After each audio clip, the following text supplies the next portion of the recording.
Autopsie d'un trade, volume 5, mercredi 27, il a fait chaud pour tout le monde et le DAX a chauffé également puisque mes gars l'ont allumé.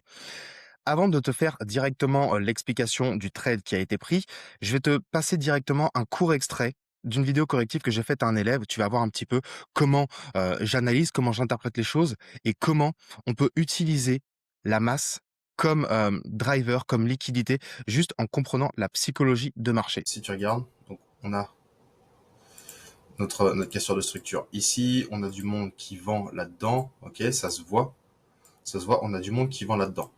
Par contre, pour moi, je pense que tout ça ici, là, ce niveau-là, c'est un énorme trap. Donc la vente me plaît. Sauf que, à ton avis, à quel moment tout le monde passe potentiellement acheteur quand on va casser ce niveau-là ici? Donc là, je pense que les réactions qu'on a ici, ce sont tous les vendeurs qui sont là-dedans. On leur offre des réactions. On peut les liquider avec du speed pour ensuite chuter. Ok, maintenant que tu as vu la vidéo, tu peux déjà avoir une idée de ce à quoi je m'attendais et de ce qui pouvait être fait. Je vais reprendre quand même le narratif. On voit que ici, on a notre cassure de structure, là. Donc, des stratégies breakout qui vont se positionner avec des stop loss qui sont là, d'accord? Le prix retrace. On a une réaction dans cette OB et c'est pas n'importe quelle OB, c'est comme d'habitude, c'est l'OB qui est à l'origine de la cassure. On revient dedans. Donc, des vendeurs qui se positionnent dans cet ensemble-là. Et on voit, ça vend, ça vend, ça vend. On a des réactions. OK? Donc, stop loss de nos vendeurs SMC et autres ici. Nos BO, on a une nouvelle cassure qui s'est faite ici. D'accord?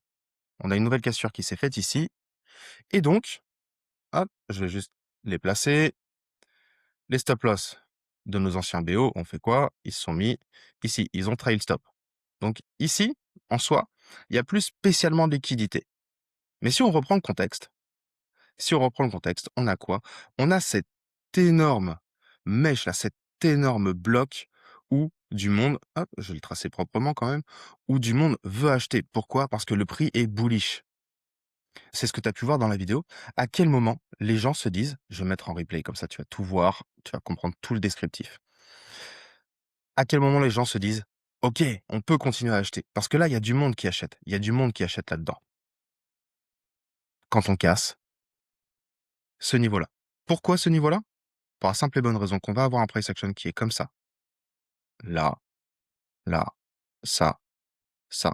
Et donc, si on casse ici, on continue la tendance bullish. Donc, les gens vont continuer à acheter.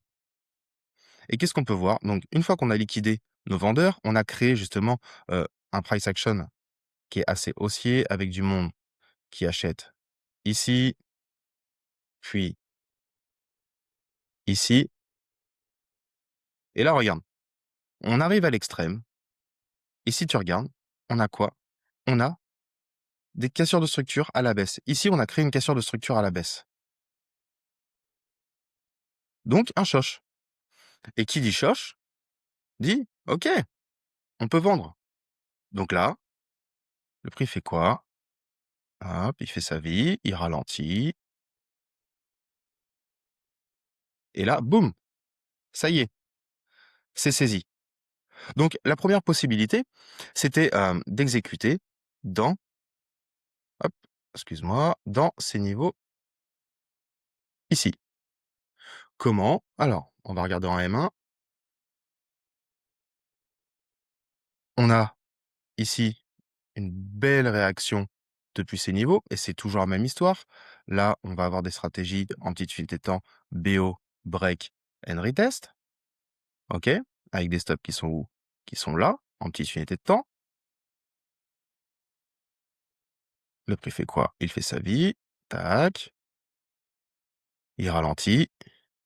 Il vient tout mitigate. Et donc, c'est ici que Hugo a pris sa position. OK? Hugo, il a pris sa vente. Il a pris sa vente ici. Stop loss là. Donc c'est pareil, tu auras le screen directement. Pour viser quoi? Bah, on n'oublie pas l'histoire. L'histoire, c'est quoi? C'est cet énorme OB à gauche. Donc, un trade ici.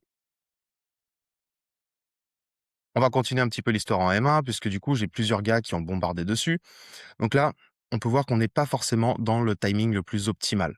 Mais le narratif, pour moi, le narratif prime sur le timing, sauf à certains moments, notamment juste avant une ouverture de session ou autre. Donc, une première entrée qui était potentielle ici. Là, Slim a pris une première position en vente, ici, et il me semble qu'il avait d'ailleurs pris une position là. Je te mettrai le screen aussi. Et donc, je vais avancer un peu l'histoire. Je vais avancer un peu l'histoire, histoire de pouvoir voir ce qui se passe à 14 heures, parce qu'il y a des timings qui sont plus intéressants que d'autres. On avance. Tu vois que là, le prix fait quoi? Nous crée un price action qui est bearish. Et on n'est pas encore dans la session. Tu vois, il est 13h40. On patiente. Là, ici, on avait une belle mèche de rejet depuis ces niveaux. Super, du monde qui achète. On repart à la baisse. On vient récupérer un peu de liquidité. Et à 14 heures, on fait quoi? Attention. Voilà. Là, on part fort à la hausse. OK?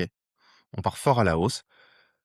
En M1, il y avait plusieurs possibilités d'exécuter. Déjà en M5, le seul niveau de déséquilibre restant, c'était quoi? C'était ici. Et donc on vient mitigate entièrement, ce niveau-là. Je vais supprimer ça. Donc position short ici, et je sais que je dis souvent: «Les mèches, ça pue».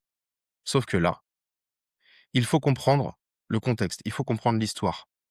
On est venu saccager le peu de vendeurs qu'il y a et tout le monde achète. Donc, je te laisse deviner ensuite ce que le prix a fait. Il fait son chemin et là, regarde, tu vois cette mèche-là, cette grosse mèche de rejet, pourquoi? Parce que on est venu absorber les ordres qui étaient là-dedans et on est venu activer de nouveaux ordres, toujours dans ce trap.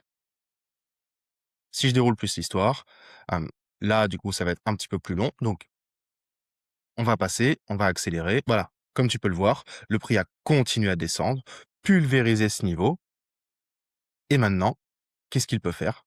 Eh bien, il peut remonter tranquillement puisqu'il n'y a plus personne à acheter et tout le monde est bearish.